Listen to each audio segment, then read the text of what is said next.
Nos Caminhos da Bíblia, com Frei Gilberto Teixeira. Boa nova em nossa vida, Jesus semeou. O Evangelho em nosso peito é chama de amor. Boa nova em nossa vida, Jesus semeou. O Evangelho em nosso peito é chama de amor. Irmãos e irmãs, paz e bem, iniciemos nossa reflexão em nome do Pai, do Filho e do Espírito Santo. Amém.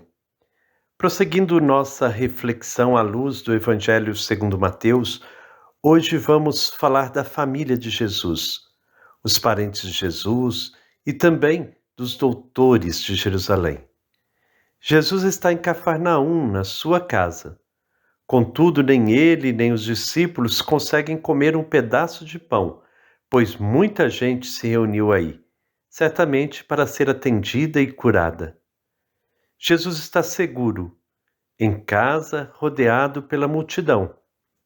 Entretanto, aqueles que não aceitam a prática de Jesus também se dirigem para casa. Dois grupos distintos não estão contentes com o agir de Jesus: os seus parentes e alguns doutores da lei que tinham vindo de Jerusalém. Iniciemos então nossa reflexão fazendo a nossa oração de todos os dias.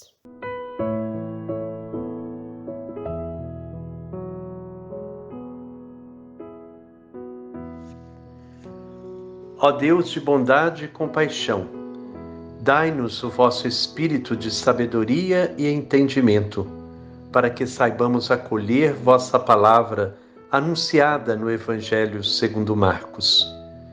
Enviastes vosso Filho ao mundo para anunciar vosso reino de justiça e paz. Ele revelou o vosso rosto misericordioso e nos colocou diante de uma necessária escolha: a transformação radical de nossas relações humanas. Jesus convida-nos a substituir o poder pelo serviço, o comércio pela partilha, a alienação pela capacidade de ver e ouvir a realidade. Ele nos chama a estabelecer verdadeiras relações fraternas. Que possamos, Senhor, através desta reflexão, reconhecer o Messias, o Filho de Deus, e sairmos em missão, pregando o Evangelho do Reino através de nosso testemunho de vida. Amém.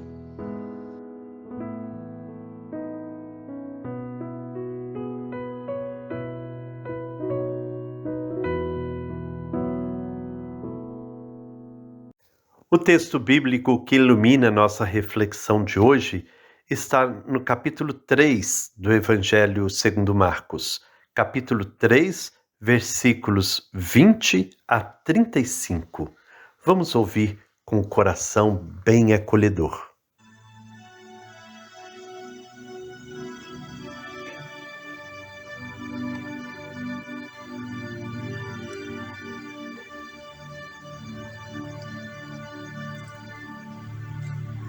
A vossa palavra, Senhor,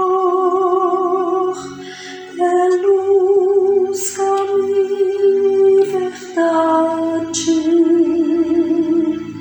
A vossa palavra, Senhor,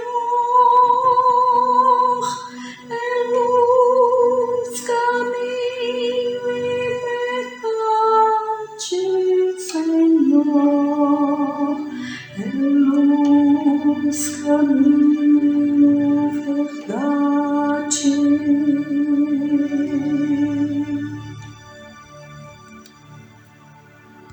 Anúncio da Boa Nova de Jesus Cristo, segundo São Marcos. Glória a vós, Senhor. Jesus foi para casa e de novo se reuniu tanta gente que eles não podiam comer nem sequer um pedaço de pão. Quando souberam disso, os parentes de Jesus foram segurá-lo, porque eles mesmos estavam dizendo que Jesus tinha ficado louco. Alguns doutores da lei que tinham ido de Jerusalém diziam: ele está possuído por Beelzebu, e também é pelo príncipe dos demônios que ele expulsa os demônios. Então Jesus chamou as pessoas e falou com parábolas. Como é que Satanás pode expulsar Satanás? Se um reino se divide em grupos que lutam entre si, esse reino acabará se destruindo. Se uma família se divide em grupos que brigam entre si, essa família não poderá durar. Portanto, se Satanás se levanta e se divide em grupos que lutam entre si, eles não poderá sobreviver, mas também será destruído. Ninguém pode entrar na casa de um homem forte para roubar suas coisas, se antes não amarrar o homem forte. Só depois poderá roubar sua casa. Eu garanto a vocês, tudo será perdoado aos homens, tanto os pecados como as blasfêmias que tiverem dito. Mas quem blasfemar contra o Espírito Santo nunca será perdoado, pois a culpa desse pecado dura para sempre. Jesus falou isso porque estavam dizendo: ele está possuído por um espírito mau. Nisso, chegaram a mãe e os irmãos de Jesus, ficaram do lado de fora e mandaram chamá-lo. Havia uma multidão sentada ao redor de Jesus. Então lhe disseram: olha, tua mãe e teus irmãos estão aí fora e te procuram. Jesus perguntou: quem é minha mãe e meus irmãos? Então Jesus olhou para as pessoas que estavam sentadas ao seu redor e disse: aqui estão minha mãe e meus irmãos. Quem faz a vontade de Deus, esse é meu irmão, minha irmã e minha mãe. Palavra da salvação. Glória a vós, Senhor. Os parentes não apoiam Jesus. Ao contrário, estão preocupadíssimos com o que ele está fazendo. Não consideram aquilo normal. Saem de Nazaré dispostos a levar embora Jesus na marra, porque eles mesmos estavam dizendo que Jesus tinha ficado louco. Corre boato que as ações de Jesus contrariam os costumes, as leis, e já são vistas como críticas profundas às estruturas vigentes. Os parentes consideram tais atitudes de Jesus uma loucura, pois podem provocar uma intervenção drástica a qualquer momento. Os parentes querem evitar que Jesus saia do normal, isto é, das normas e costumes estabelecidos. Também os parentes de Jesus não aceitam que vinho novo necessita de barril novo. A prova de que Jesus começa a correr perigo está na própria cena, a presença de doutores da lei vindos de Jerusalém. Doutores da lei ou escribas são especialistas em interpretar as leis para dizer o que se pode ou o que não se pode fazer.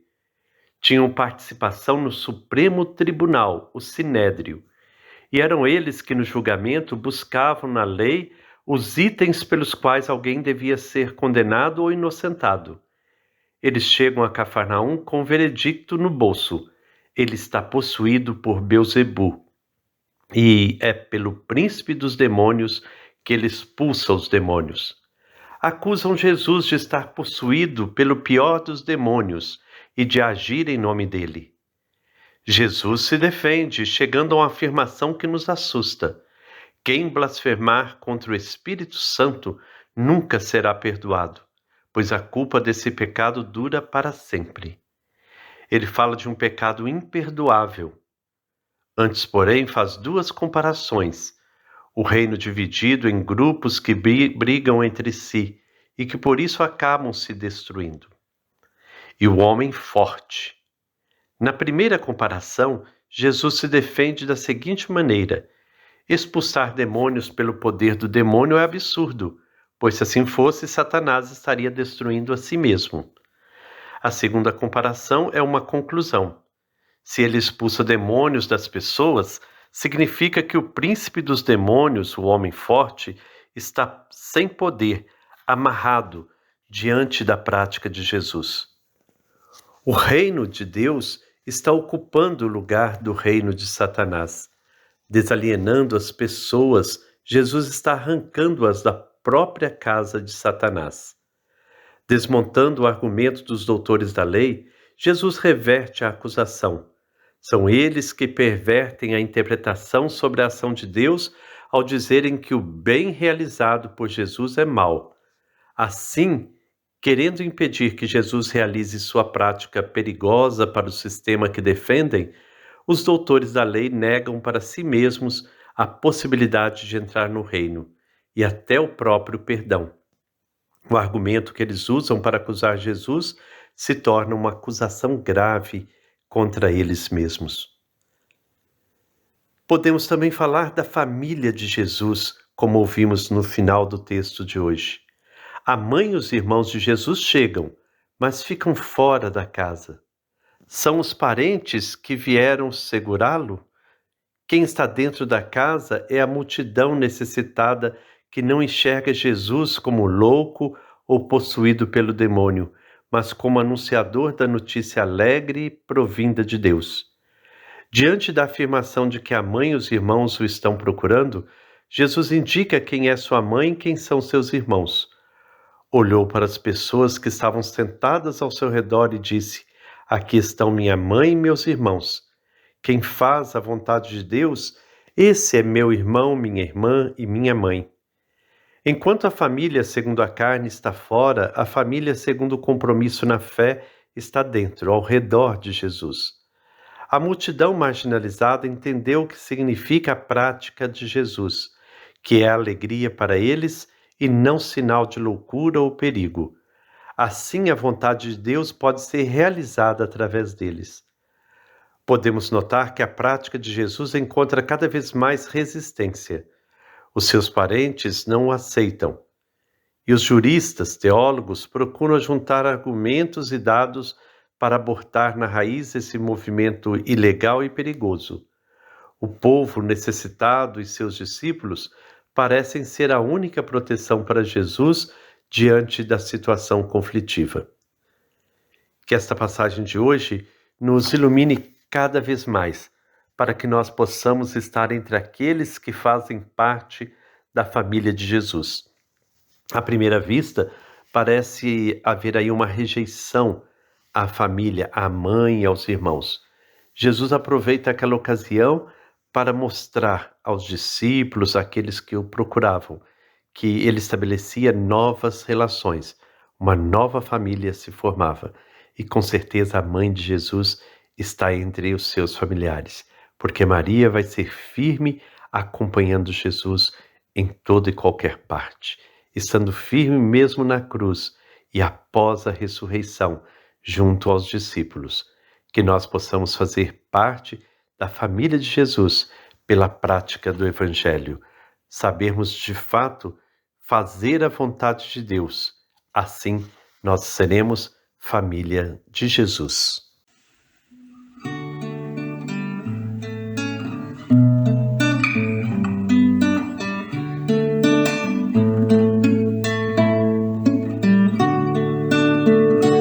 Minha mãe e meus irmãos são aqueles que fazem a vontade de meu Pai.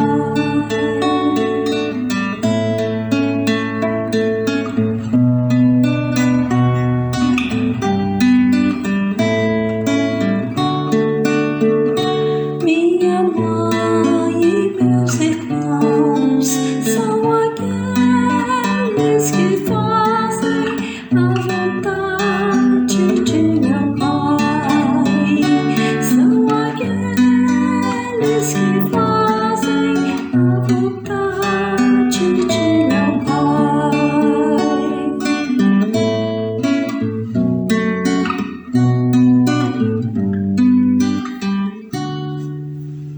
A casa para Jesus tinha um significado muito importante. Era lugar de acolhimento, de buscas, mas também de conflitos. Mas, sobretudo, era lugar de aprendizado. Junto de seus pais, Maria e José, de seus parentes e amigos, Jesus exercitou o amor, a fraternidade, a solidariedade, o diálogo, a partilha. E foi isso que abriu as portas para a sua missão no mundo. Que as nossas casas, nossas famílias também se tornem espaços vivos, espaços de afetos e belezas, escolas de vida para o exercício do nosso ser humano, do nosso estar no mundo como presença de Deus.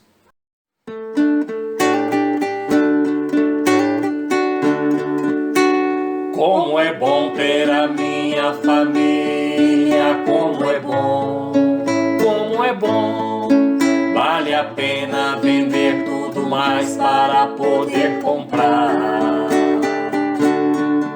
este campo que esconde um tesouro que é puro dom, puro dom. É meu ouro, meu céu, minha paz, minha vida, meu lar. Chegamos assim ao final da nossa reflexão de hoje. Que o Senhor nos conceda a graça de pertencer à família de Jesus, ao número daqueles que realizam a vontade de Deus, que não desanimam no seguimento das pegadas do Salvador. Que nós possamos cada vez mais viver com Jesus, próximos a Jesus. Não nos afastarmos dele por força de leis, por forças de rubricas, por forças de egoísmo. Que nós possamos sempre, sempre estar juntos de Jesus na prática do amor e da misericórdia, curando os males deste mundo. Que o Senhor nos abençoe, em nome do Pai, do Filho e do Espírito Santo. Amém. Paz e bem. Todo grito por justiça que sobe do chão é clamor e profecia que Deus pronuncia para a conversão. Que Deus pronuncia para a conversão. Boa nova em nossa vida, Jesus semeou. O Evangelho em nosso peito é chama de amor.